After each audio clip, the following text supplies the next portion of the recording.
നമ്മുടെ സുന്നി വിഭാഗത്തിലുള്ള സംഘടനയായിട്ടുള്ള സുന്നികൾ അവർ രണ്ടായി പിരിഞ്ഞ വിവരം നിങ്ങൾക്കെല്ലാവർക്കും അറിയാം. ഒന്ന് കാന്തപുരത്തിൻ്റെ നേതൃത്വത്തിലുള്ള AP അബൂബക്കർ മുസ്ലിയാരുടെ നേതൃത്വത്തിലുള്ള ഒരു വിഭാഗം അവരുമായി പിരിഞ്ഞു. പിന്നെ EP സുന്നികളുമായിട്ടൊക്കെ പിരിഞ്ഞു. അപ്പോൾ ഈ കഴിഞ്ഞ ദിവസം കാന്തപുരം അബൂബക്കർ മുസ്ലിയാർ ഒരു പ്രസ്താവന നടത്തുകയുണ്ടായി. അത് നമുക്കറിയാം, മെക്സവൻ എന്ന് പറയുന്ന ഒരു കൂട്ടായ്മ, ഒരു എക്സസൈസ് ചെയ്യാനുള്ള കൂട്ടായ്മയാണ്. അവർ പല തരത്തിലുള്ള സംശയങ്ങളുമൊക്കെ ഉണ്ടായിരുന്നു, ഇതെങ്ങനെയാണ് പടർന്ന് പന്തലിച്ചതെന്നുള്ളത്. അതുകൊണ്ട് ജമാഅത്തെ ഇസ്ലാമിക്കാരുടെയൊക്കെ സ്വാധീനം അതിനകത്തുണ്ട് എന്നുള്ളതൊക്കെ തന്നെ നമ്മുടെ മോഹനൻ മാസ്റ്റർ CPMൻ്റെ കാലിക്കറ്റ് ജില്ലാ സെക്രട്ടറിയൊക്കെ പറഞ്ഞിരുന്നു. പക്ഷേ പോലീസിന് അത്തരം കാര്യങ്ങളൊന്നും കണ്ടുപിടിക്കാൻ കഴിഞ്ഞില്ല. പക്ഷേ തീർച്ചയായും ആളുകൾ സംശയത്തോടുകൂടിയാണ് ഇത് കണ്ടത്. കാരണം ചില തീവ്ര സംഘടനകളിലൊക്കെ പിന്തുണ ഇവർക്കുണ്ടോ എന്നുള്ള സംശയമൊക്കെ ഉണ്ടായിരുന്നു. എന്തായാലും അതെല്ലാം മാറിയതിന് ശേഷം ഇപ്പോൾ AP അബൂബക്കർ മുസ്ലിയാർ തന്നെ ഒരു പ്രസ്താവന നടത്തിയിരിക്കുന്നു. ആ പ്രസ്താവന എന്ന് പറയുന്നത്, നേരത്തെ തന്നെ ഇവരുടെ ചില നേതാക്കന്മാരൊക്കെ ഇത്തരത്തിലുള്ള പ്രസ്താവന നടത്തിയിരുന്നു. സ്ത്രീകളും പുരുഷന്മാരും കൂടി ഒരുമിച്ച് കൊണ്ടുള്ള ഒരു വ്യായാമ മുറയൊക്കെ അങ്ങേയറ്റം തെറ്റാണ്, അത് ശരീരഭാഗങ്ങളൊക്കെ കാണിച്ചു കൊണ്ടുള്ള പരിപാടികളൊന്നും ചെയ്യരുത് എന്നൊക്കെയാണ് പറഞ്ഞിട്ടുള്ളത്. AP അബൂബക്കർ മുസ്ലിയാരൊന്നും ഈ നൂറ്റാണ്ടിൽ ജീവിക്കുന്ന ഒരാളല്ല. കാരണം അദ്ദേഹം ഒക്കെ ഏതാണ്ട് 16-ാം നൂറ്റാണ്ടിലൊക്കെ ജീവിച്ചുകൊണ്ടിരിക്കുകയാണ് എന്നുള്ളതാണ് നമ്മൾ മനസ്സിലാക്കേണ്ടത്. പുതിയ കാലവും പുതിയ കാലത്തെ രീതികളൊന്നും അദ്ദേഹത്തിന് മനസ്സിലായിട്ടില്ല. അതുപോലെ തന്നെ സ്ത്രീ പുരുഷ സമത്വവും തുല്യതയും അതുപോലെ ഒരേപോലെ പരിഗണിക്കേണ്ടതിൻ്റെ ആവശ്യകതയൊന്നും പുള്ളിക്ക് മനസ്സിലായിട്ടില്ല. അത് ഒക്കെ കൊണ്ട് തന്നെ പുള്ളി പറഞ്ഞത് അങ്ങേയറ്റത്തൊരു വിവരക്കേടാണ് എന്നുള്ളത് നമുക്കറിയാം. പക്ഷെ നമ്മൾ അത്ഭുതപ്പെടുന്ന ഒരു കാര്യം, ഇതിനെതിരെ CPM അതിശക്തമായി രംഗത്തേക്ക് വരികയാണ് ചെയ്തിട്ടുള്ളത്. CPMൻ്റെ MV ഗോവിന്ദൻ മാസ്റ്റർ എന്ന് പറയുന്ന സംസ്ഥാന സെക്രട്ടറി വളരെ ആധികാരികമായി തന്നെ ചില ആളുകൾക്കൊന്നും ഈ സ്ത്രീ പുരുഷൻ്റെ തുല്യത എന്നൊക്കെ പറഞ്ഞ് അവർക്ക് മനസ്സിലാവില്ല, അവരൊക്കെ അതുകൊണ്ട് തന്നെ അവരെയൊന്നും ഞാൻ പേരെടുത്ത് പറഞ്ഞ് വിമർശിക്കുന്നില്ല എന്ന് പറഞ്ഞ് 2 വേദികളിലായിട്ട് അദ്ദേഹം ആഞ്ഞടിച്ചു.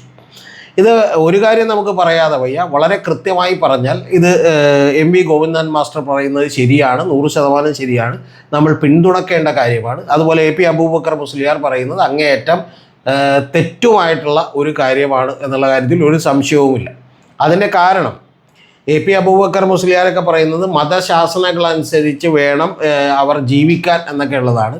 പക്ഷെ ഓരോ വ്യക്തിക്കും അവരവരുടെ ഇഷ്ടങ്ങൾക്കനുസരിച്ച് തിരഞ്ഞെടുക്കാനുള്ള സ്വാതന്ത്ര്യമുണ്ട്. അതൊക്കെ അവർ തിരഞ്ഞെടുക്കാനുള്ള ബുദ്ധിയും വിവേകവും ഒക്കെ അവർക്കുണ്ട്. AP അബൂബക്കർ മുസ്ലിയാറിൻ്റെ ഒന്നും ഉപദേശം അവർക്ക് ആവശ്യമില്ല. ഇനി രണ്ടാമത്തെ കാര്യമെന്ന് പറയുന്നത്, ചില ആളുകൾ, അതായത് PMA സലാമിനെ പോലെയുള്ള ആളുകളൊക്കെ പറയുന്നത് ഇതൊരു മതപരമായ കാര്യമാണ് എന്നുള്ളതാണ്. മതപരമായ കാര്യമാണ് എന്ന് പറഞ്ഞിട്ടുണ്ടെങ്കിൽ ഇത് പള്ളി വരുന്ന ആളുകളോടല്ല പറഞ്ഞത്, പകരം ഒരു പൊതുവേദിയിലാണ് പറഞ്ഞത്. അപ്പോൾ അതുകൊണ്ട് മതപരമായ കാര്യമൊന്നുമല്ല. തിരിച്ച് പൊതുവേദിയിൽ ഇവർ അഭിപ്രായം പറഞ്ഞാൽ തീർച്ചയായിട്ടും ഇവർക്കെതിരായിട്ടുള്ള അഭിപ്രായവും ആശയവും ഒക്കെ ഉയർന്നു വരുന്നത് സ്വാഭാവികമാണ്. അതുകൊണ്ട് അതിനെയൊക്കെ PMA സലാമൊന്നും വന്നിട്ട് ഇത് മതപരമായ കാര്യമാണ്, നിങ്ങളാരും അഭിപ്രായം പറയേണ്ട എന്നും പറഞ്ഞാൽ അങ്ങനെ പറയാതിരിക്കാൻ കഴിയില്ല. അതുകൊണ്ട് CPM പറഞ്ഞതൊക്കെ ശരിയായിട്ടുള്ളൊരു കാര്യമാണ്. പക്ഷേ ഇതിനും അപ്പുറത്ത് ഇത് CPM എന്തുകൊണ്ട് പറയുന്നു എന്ന് വെച്ചാൽ, ഇത് നവോത്ഥാനത്തോടും ഒരു മുസ്ലിം സമുദായത്തെ പരിഷ്കരിക്കാനുള്ളൊരു താല്പര്യം കൊണ്ടാണെന്നൊക്കെ സാമാന്യ ബോധമുള്ള ആർക്കും വിചാരിക്കുക വയ്യ. കാരണം CPMൻ്റെ ഒരു രീതി അതല്ല. ഇത്തരത്തിൽ പരിഷ്കരണവും സാമൂഹ്യ പരിഷ്കരണവും അതുപോലെ തന്നെ നവോത്ഥാനവും ഒക്കെ 4ആയി മടക്കി CPM പോക്കറ്റിലിട്ടിട്ട് കുറേ കാലമായി. പിന്നെ എന്തുകൊണ്ടാണ് CPM ഇത്തരത്തിലുള്ള നിലപാടുകൾ എടുക്കുന്നത് എന്ന് നമ്മൾ പരിശോധിച്ചാൽ ഈ ഒരു പ്രസ്താവനയെ നമുക്ക് ഒറ്റക്ക് കാണാൻ കഴിയില്ല എന്നുള്ളതാണ്. അതിൻ്റെ ഒന്നാമത്തെ കാര്യമെന്ന് പറയുന്നത്, M സ്വരാജിനെ പോലെ സത്യാനന്തര കാലത്തെ ജീവിക്കുന്ന സഖാക്കളും MP രാജേഷെ പോലെയുള്ള മറ്റ് ബുദ്ധിജീവികളൊന്നും ഇതിനെക്കുറിച്ച് അഭിപ്രായം പറഞ്ഞിട്ടില്ല. കാരണം അവരൊക്കെ തെരഞ്ഞെടുപ്പിൽ മത്സരിക്കുമ്പോൾ മിക്കവാറും ഈ പറയുന്ന AP അബൂബക്കർ മുസ്ലിയാരുടെ അടക്കം AP സുന്നികളുടെ അടക്കമുള്ള നിരവധി ആളുകളുടെ സഹായം വേണ്ടി വരുമെന്നുള്ളത് കൊണ്ട് അവരൊന്ന് പതുങ്ങി നിൽക്കുകയാണ്. ഒന്ന്. രണ്ടാമത്തെ കാര്യമെന്ന് പറയുന്നത്, ഞാൻ വിചാരിക്കുന്നത് ഇത് അബൂബക്കർ മുസ്ലിയാറിനോട് പോലും ചിലപ്പോൾ CPM വിളിച്ച് പറഞ്ഞിട്ടുണ്ടാവും, ഞങ്ങൾ ഇങ്ങനെയൊക്കെ പറയും, നിങ്ങളൊന്നും വിചാരിക്കരുത്, ഇതൊക്കെ ഞങ്ങളുടെ ഒരു ടാക്ടിക്സാണ്, തന്ത്രമാണെന്ന്. അതിൻ്റെ കാരണം CPMന് കൃത്യമായ ഒരു സ്ട്രാറ്റജി 2026 നിയമസഭാ തെരഞ്ഞെടുപ്പിൽ ജയിക്കാനുണ്ട് എന്നുള്ളതാണ്. ആ ജയിക്കാനുള്ള സ്ട്രാറ്റജി എന്ന് പറയുന്നത്, ഇപ്പോൾ BJPക്ക് കിട്ടിക്കൊണ്ടിരിക്കുന്ന വോട്ടുകൾ എന്ന് പറയുന്നത്, ഒന്നുകിൽ ആ വോട്ടുകളിൽ കുറച്ചുകൂടി വർധനമുണ്ടാക്കുക എന്ന് പറഞ്ഞാൽ ഒരു 20-25% BJPയുടെ വോട്ടുകൾ വർദ്ധിപ്പിക്കുക. ആ വർദ്ധിപ്പിച്ചിട്ടുണ്ടെങ്കിൽ എതിരായിട്ടുള്ള ആൻറ്റി ഇൻകുംബൻസി ഭരണവിരുദ്ധ വികാരത്തിൻ്റെ വോട്ടുകൾ ഭിന്നിച്ചു പോവുകയും അതിൻ്റെ നേട്ടം തീർച്ചയായിട്ടും CPMന് ഉണ്ടാവുകയും ചെയ്യും. പക്ഷേ ആ വോട്ടുകൾ എവിടെ നിന്നായിരിക്കണം? ആ വോട്ടുകൾ ഒരിക്കലും CPM എന്നുള്ളത് പോകരുത്, പകരം അത് കോൺഗ്രസിൽ നിന്നുള്ള വോട്ടുകൾ, ഭിന്നിച്ചു പോകുന്ന വോട്ടുകൾ, ഭരണവിരുദ്ധ വികാരത്തിൻ്റെ വോട്ടുകൾ BJPയിലേക്ക് ചെല്ലണം. ഇനി അതൊരു തന്ത്രമാണെങ്കിൽ BJPയിലേക്ക് കഴിഞ്ഞ തവണ പോയ വോട്ടുകൾ CPM ഒരു മുസ്ലിം പ്രീണനം നടത്തുന്നു, CAA ബന്ധപ്പെട്ടും അതുപോലെ തന്നെ ഹമാസ് ഇസ്രായേൽ പ്രശ്നവുമായി ബന്ധപ്പെട്ടും ഒക്കെ തന്നെ നിരവധി പ്രശ്നങ്ങളിൽ CPM ഒരു മുസ്ലിം സമുദായ പ്രീണനം നടത്തുന്നു എന്ന് പറയുന്ന തോന്നലിൽ നിരവധി Ezhava, Nair, Hindu, scheduled caste, scheduled tribe വോട്ടുകളൊക്കെ തന്നെ BJPയിലേക്ക് പോയിട്ടുണ്ട്. അപ്പോൾ ആ പോയിട്ടുള്ള വോട്ടുകളൊക്കെ തന്നെ BJPയുടെ കോർ വോട്ടുകളല്ലെന്നും BJPക്ക് ഉള്ളത് കേരളത്തിൽ ഒരു 10-12% വോട്ടുകളാണ് മാക്സിമം ഉള്ളതെന്നും, പക്ഷേ കഴിഞ്ഞ തവണ ലോക്സഭയിലേക്ക് അവർക്ക് 19%-ലധികം 20%-ഓളം വോട്ട് കിട്ടിയെന്നും, അപ്പോൾ അതിലേക്ക് പോയിട്ടുള്ള തങ്ങളുടെ വോട്ടുകൾ, അതായത് 6-7% വോട്ടുകൾ തിരിച്ച് നമുക്ക് CPMലേക്ക് കൊണ്ടുവരാൻ കഴിഞ്ഞാൽ, LDFിലേക്ക് കൊണ്ടുവരാൻ കഴിഞ്ഞാൽ കൃത്യമായി അടുത്ത തെരഞ്ഞെടുപ്പിൽ നമ്മുടെ കയ്യിലുള്ള ഫിക്സഡ് ഡെപ്പോസിറ്റായ വോട്ടുകളും നമ്മുടെ കയ്യിൽ നിന്ന് വിട്ടുപോയിട്ടുള്ള ഏതാണ്ട് 40-42% വരുന്ന ഈഴവ വോട്ട് ബാങ്കുകളും നായർ വോട്ട് ബാങ്കുകളും scheduled caste, scheduled tribe vote ബാങ്കുകളിലും ഒക്കെ ഒരു വലിയ ശതമാനത്തെ തിരിച്ചു കൊണ്ടുവരാൻ കഴിഞ്ഞാൽ 2026 തെരഞ്ഞെടുപ്പിൽ ജയിക്കാമെന്ന് സർവേ നടത്തി CPM കണ്ടെത്തിയിരിക്കുന്നു കൃത്യമായി.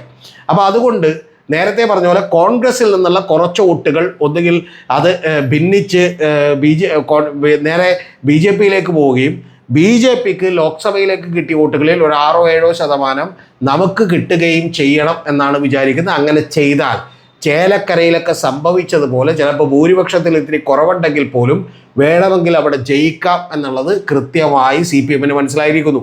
ചേലക്കരയിൽ എന്താണ് സംഭവിച്ചത്? രമ്യ ഹരിദാസിന് കിട്ടേണ്ടിയിരുന്ന, കോൺഗ്രസിന് കിട്ടേണ്ടിയിരുന്ന 9,000-ഓളം വോട്ടുകൾ നേരെ BJPയിലേക്ക് ചെന്നു. പ്ലസ് PV അൻവറിലെ സ്ഥാനാർത്ഥി 3,920 വോട്ട് പിടിച്ചു. ഏതാണ്ട് ഈ 12,000 വോട്ടുകൾ ഇങ്ങനെ ചിന്നിച്ചിതറിപ്പോയതിൻ്റെ അടിസ്ഥാനത്തിലാണ് അവിടെ UR പ്രദീപ് എന്ന് പറയുന്ന സ്ഥാനാർത്ഥി ജയിച്ചത്. അപ്പോൾ അത്തരത്തിൽ ജയിക്കാനുള്ള വലിയ സാധ്യതകളുണ്ട്. അങ്ങനെ സാധ്യതകളുണ്ടെങ്കിൽ വേണമെങ്കിൽ ഒരുപക്ഷെ ഇത് BJP കൂടി സഹായിക്കുമെന്ന് ഞാൻ വിചാരിക്കുന്നു. സഹായിച്ചാൽ ലോങ് ടൈമിലേക്ക് അവർക്ക് ഗുണമാണ്. കാരണം താൽക്കാലികമായി അവർക്ക് ഒരു 5-8 സീറ്റുകൾ ഉണ്ടാവുകയും പിന്നീട് നേരത്തെ പറഞ്ഞതുപോലെ ഇവിടെ ഒരിക്കൽ കൂടി CPM അധികാരത്തിൽ വരികയും ചെയ്താൽ കോൺഗ്രസിൻ്റെ അവസ്ഥ വളരെ വളരെ ദുർബലമാവുകയും ഒരു യഥാർത്ഥ പ്രതിപക്ഷമായി BJPക്ക് വളരാനുള്ള ഒരു സ്പേസ് ഉണ്ടാവുകയും ചെയ്യുമെന്ന് പറയുന്ന ഒരു യാഥാർത്ഥ്യമുണ്ട്. അപ്പോൾ അതുകൊണ്ട് ഒരുപക്ഷെ ഇനി ഒഫീഷ്യലി BJP കൂടി ഒരു പരിധി വരെ രഹസ്യമായിട്ട് സഹായിച്ചേക്കാനുള്ള സാധ്യതയുണ്ട്. അങ്ങനെ സഹായിച്ചേക്കാനുള്ള സാധ്യതയുണ്ടെങ്കിലും അല്ലെങ്കിലും ഈ BJPയിലേക്ക് പോയ മുസ്ലിം പ്രീണനമുണ്ട് എന്ന് വിചാരിച്ച് CPM ഉപേക്ഷിച്ച് പോയ ആളുകളുടെ വോട്ടുകളും ഹാർഡ് കോർ ഈ പറയുന്ന മുസ്ലിം വിരുദ്ധത പ്രചരിപ്പിക്കുന്ന ആളുകളുടെ വോട്ടുകളുമൊക്കെ കിട്ടണമെങ്കിൽ നേരത്തെ പറഞ്ഞതുപോലെ അബൂബക്കർ മുസ്ലിയാരെയും AP സുന്നി വിഭാഗത്തെയും ഒക്കെ എതിർത്തേ പറ്റൂ എന്നുള്ളത് കൊണ്ടാണ് ഗോവിന്ദൻ മാസ്റ്റർ ഇത് പറയുന്നത്. ഇനി രണ്ടാമത്തെ കാര്യം, ഗോവിന്ദൻ മാസ്റ്റർ അല്ലല്ലോ ഇത് ആദ്യമായിട്ട് പറയുന്നത്. ഇതിനേക്കാൾ തൊട്ടു മുമ്പ് നമുക്കറിയാം പിണറായി വിജയൻ തന്നെ ഹിന്ദുവിൽ കൊടുത്തിട്ടുള്ള അഭിമുഖത്തിൽ മലപ്പുറത്തെക്കുറിച്ച് നടത്തിയിട്ടുള്ള പരാമർശം അറിയാം. അതിലൊരു PR ഏജൻസി കൃത്യമായി എഴുതി ചേർക്കണമെന്ന് പറഞ്ഞ കാര്യങ്ങൾ എന്താണെന്ന് നമുക്കറിയാം. ഇതെല്ലാം സംഭവിച്ചിട്ടുള്ളത് വളരെ യാദൃശ്ചികമായി ഒരു PR ഏജൻസി ഒരു മുഖ്യമന്ത്രി കൊടുത്തിട്ടുള്ള ഒരു ഇൻ്റർവ്യൂവിൽ ഇടപെട്ട് കാര്യങ്ങൾ ഇവരാരും അറിയാതെ ചെയ്യും ധൈര്യത്തോടെ എന്നൊന്നും ഞാൻ വിചാരിക്കുന്നില്ല. അങ്ങനെ ഉണ്ടെങ്കിൽ അങ്ങനെയുള്ളൊരു PR ഏജൻസിക്കും കേരളത്തിൽ പണിയെടുക്കാൻ കഴിയില്ല. കേരളത്തിൽ മിക്കവാറും വീട് വെച്ച് പോലും ജീവിക്കാൻ കഴിയില്ല CPMൻ്റെ രീതി അനുസരിച്ച് നമുക്കറിയാം. പക്ഷെ അങ്ങനെയൊന്നും സംഭവിച്ചില്ല. PR ഏജൻസിയോട് വിശാല ഹൃദയരായിട്ടുള്ള പിണറായിയും അതുപോലെ പാർട്ടിയും ഒക്കെ ക്ഷമിക്കുകയാണ് ചെയ്തിട്ടുള്ളത്. അതുകൊണ്ട് കൃത്യമായിട്ടുള്ള പരാമർശങ്ങളാണ് നടത്തിയിട്ടുള്ളത്. ഇനി പിണറായി വിജയൻ്റെ ഒരു പത്രസമ്മേളനത്തിൽ തന്നെ അദ്ദേഹം മലപ്പുറത്തെക്കുറിച്ചും അവിടെ നടക്കുന്ന സ്വർണ്ണക്കടത്തിനെക്കുറിച്ചുമൊക്കെ നടത്തിയിട്ടുള്ള വിമർശനങ്ങൾ നമുക്കറിയാം. ഇനി ഇതെല്ലാം മാറ്റിവെച്ചാൽ പോലും അതിനിശ്ചിതമായൊരു വിമർശനം നമുക്കറിയാലോ. വിജയരാഘവൻ എന്ന് പറയുന്ന ഇപ്പോൾ ഏതാണ്ട് ഇനി ചിലപ്പോൾ പാർട്ടിയുടെ പൊളിറ്റ് ബ്യൂറോ മെമ്പറായിട്ടുള്ള പാർട്ടിയുടെ വേണമെങ്കിൽ ഇപ്പോൾ അഖിലേന്ത്യാ സെക്രട്ടറി വരെ ആകാൻ സാധ്യതയുള്ള വിജയരാഘവൻ നടത്തിയിട്ടുള്ള വിമർശനം നിങ്ങൾക്ക് ഓർമ്മയുണ്ടാവും. അതായത് ഈ പറയുന്ന രാഹുൽ ഗാന്ധിയും പ്രിയങ്ക ഗാന്ധിയും ഒക്കെ തെരഞ്ഞെടുപ്പുകളിൽ കേരളത്തിൽ നിന്ന് ജയിച്ചിട്ടുള്ളത് ഈ മത തീവ്രവാദ, അതായത് മുസ്ലിം തീവ്രവാദ ആളുകളുടെ പിന്തുണ കൂടി കൊണ്ടാണ് എന്നല്ല പറഞ്ഞത്. പകരം അവരുടെ പിന്തുണ കൊണ്ടാണ്, അവരുടെ വോട്ടുകൾ നേടിക്കൊണ്ടാണ് പ്രിയങ്ക ഗാന്ധി ജയിച്ചത് എന്നാണ് വിജയരാഘവൻ പറഞ്ഞത്. നിങ്ങളൊന്ന് ആലോചിച്ച് നോക്കിയേ.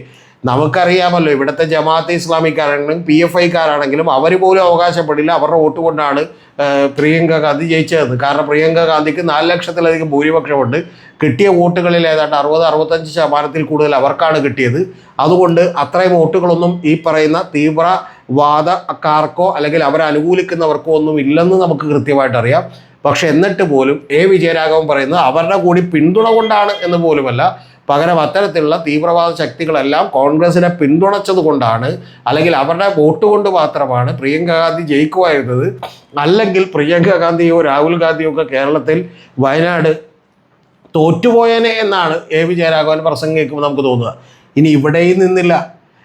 രാഹുൽ മാങ്കൂട്ടത്തിൽ എന്ന് പറയുന്ന കൃത്യമായി പാലക്കാട് നിന്ന് ജയിച്ചിട്ടുള്ള 18,000-ലധികം ഭൂരിപക്ഷം നേടിയപ്പോൾ വളരെ കൃത്യമായിട്ടുള്ളൊരു വാദഗതിയുമായി നമ്മുടെ മാധ്യമങ്ങളിലെ ചില ആളുകൾ, അരുൺകുമാർ അടക്കമുള്ള ആളുകളൊക്കെ തന്നെ എത്തി, CPM ആളുകളും എത്തി. അതെന്തായിരുന്നു എന്ന് നിങ്ങൾക്ക് ഓർമ്മയുണ്ടോ?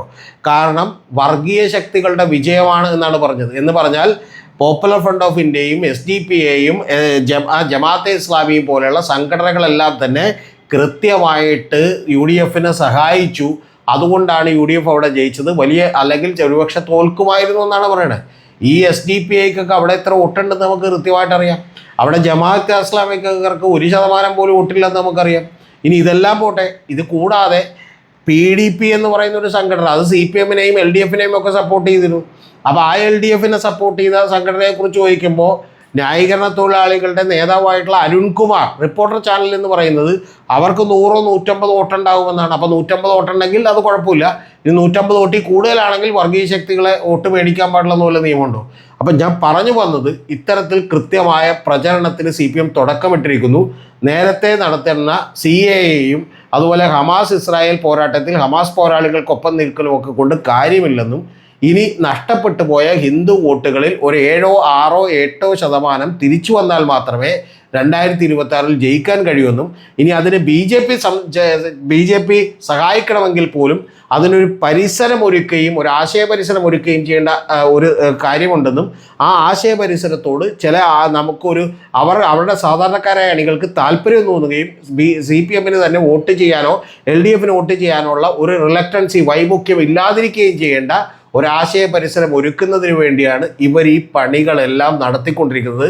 ഇതിൻ്റെ പെർഫെക്റ്റ് ആയിട്ടുള്ളൊരു എക്സാമ്പിൾ മീറ്റ് ദ എഡിറ്റേഴ്സ് എന്ന് പറയുന്ന ഒരു ചാനൽ ചർച്ച ഇപ്പോൾ നിങ്ങൾക്ക് കണ്ടാൽ അറിയാം.